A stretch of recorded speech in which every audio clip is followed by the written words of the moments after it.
One of the greatest strengths of Xbox Series S and X is its backwards compatibility, revisiting old classics from the original 2001 Xbox, the 360 and the Xbox One. Microsoft has kept a through line going across its console legacy. Certainly, early in the hardware's launch, it means there's no shortage of games to enjoy. Not only are these classics playable though, but enhanced in myriad ways: higher resolutions, smoother frame rates, clearer texture filtering, faster loading times, and now we have a new feature on Series S and X, Auto HDR. In many ways, it's the icing on the cake. Auto HDR is tucked away in the console's video mode screen, a toggle that adds high dynamic range on compatible TVs to hundreds of games in the Xbox library which never received it. So what is it exactly? What games benefit? And can it compare to true HDR support added by developers themselves?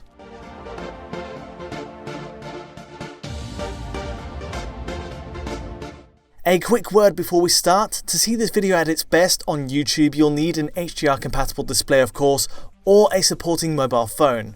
Or better still, check out our Patreon at digitalfoundry.net for the original HEVC encode, and have the file play directly from there on your TV.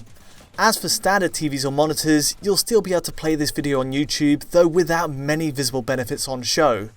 Colours and the peak brightness of HDR will be tone mapped down to a standard dynamic range image in that case.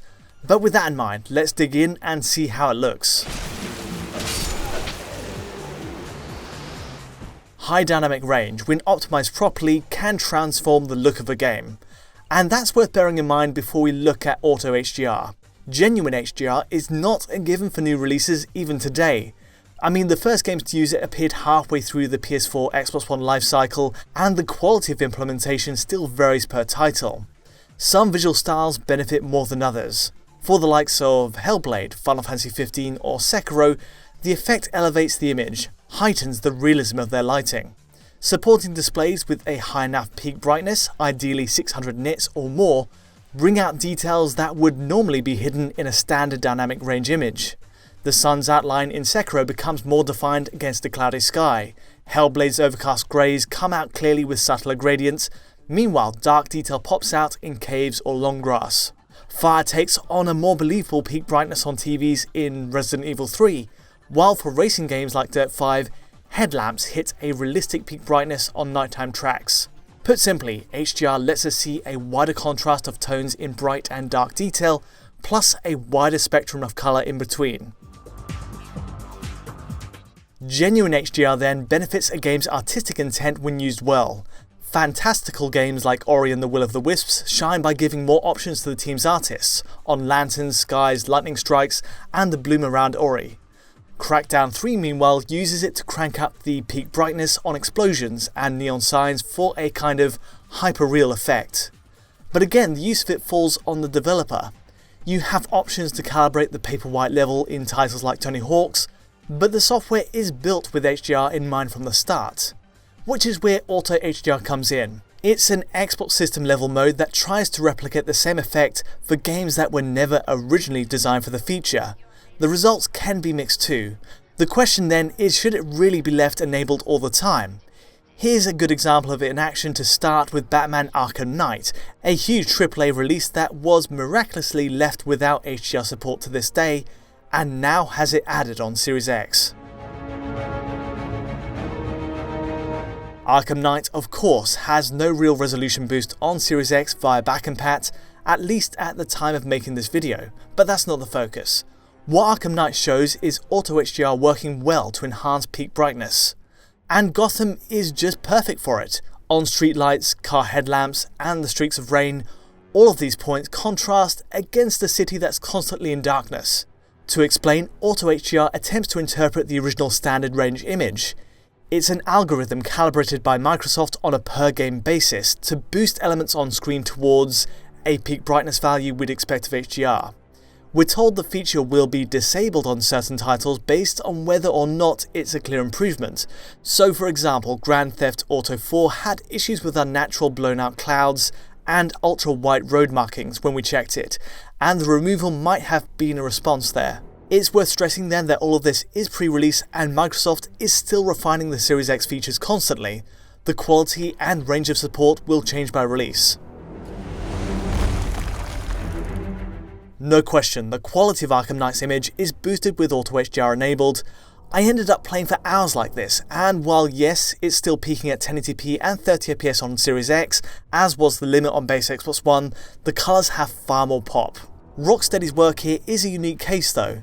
Clearly the game's colour palette helps. Having a city set in perpetual night means HDR's highlights are easy to define, on sparks from the Batmobile, explosions or shop signs.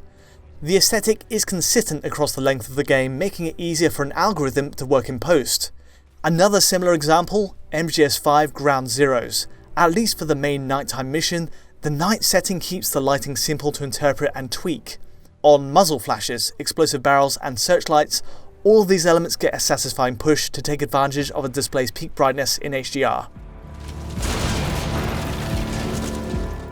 It doesn't work so well universally, of course. In fact, MGS Ground Zeroes flags one major issue with Auto HDR's approach in general: the treatment of logos.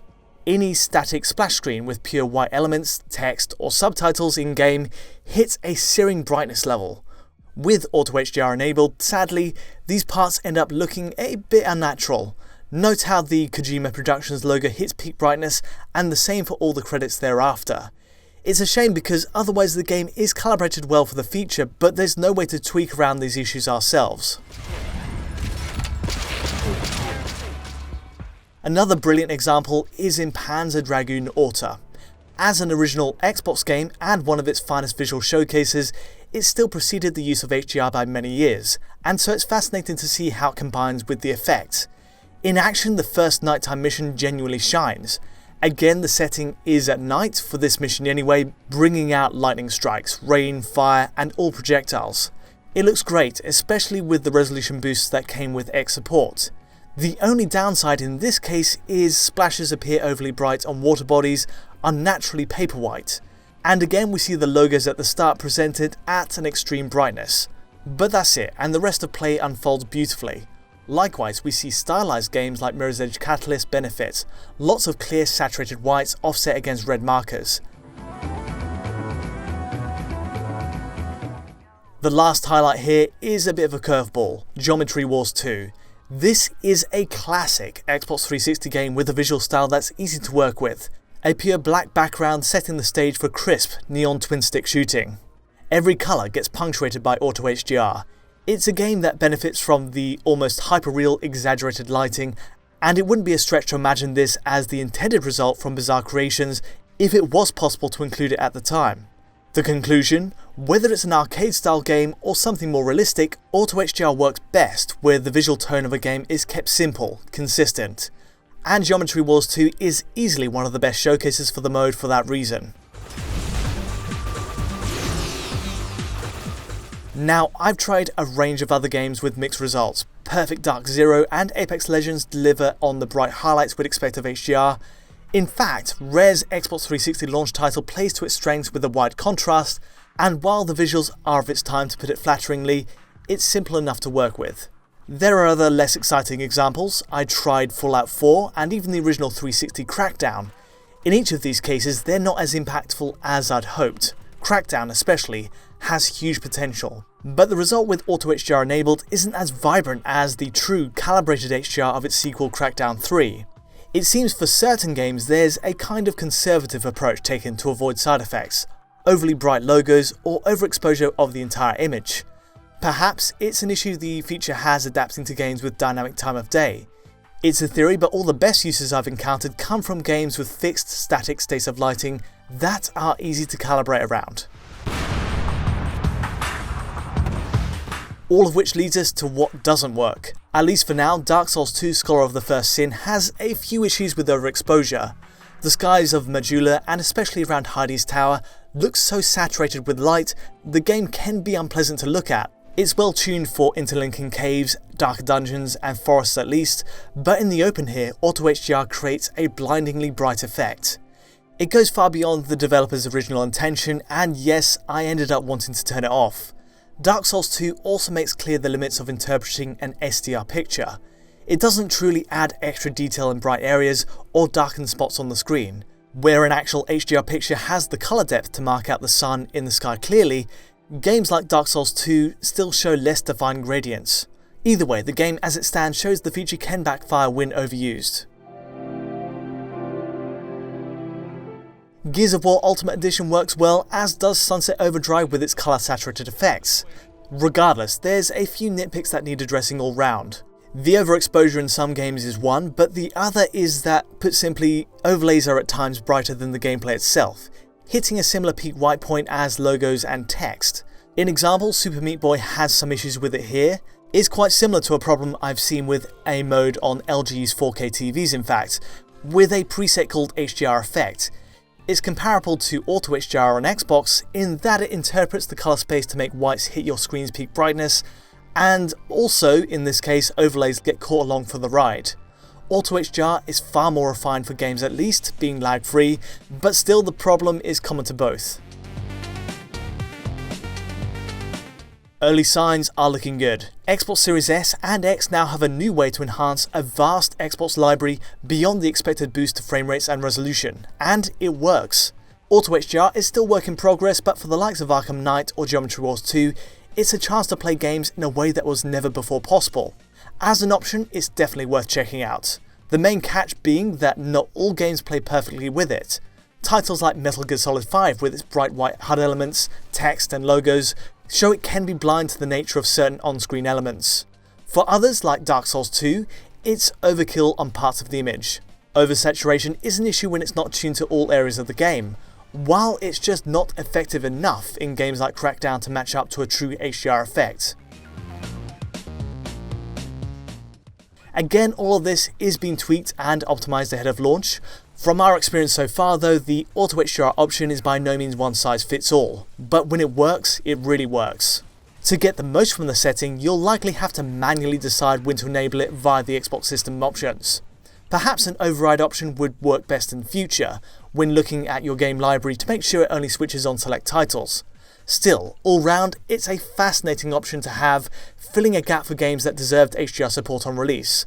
More than that, it's another reason to rediscover the Xbox's best games, bolstered and enhanced on latest hardware. But that's all from me today. If you did find this video useful or insightful in any way, feel free to like or subscribe, and don't forget to hit that bell to get notifications as any new video lands. To get a high quality version of this HDR video, check out our Patreon at digitalfoundry.net, and to get in touch with me or the team, just use Twitter. But from me for now, thanks for watching.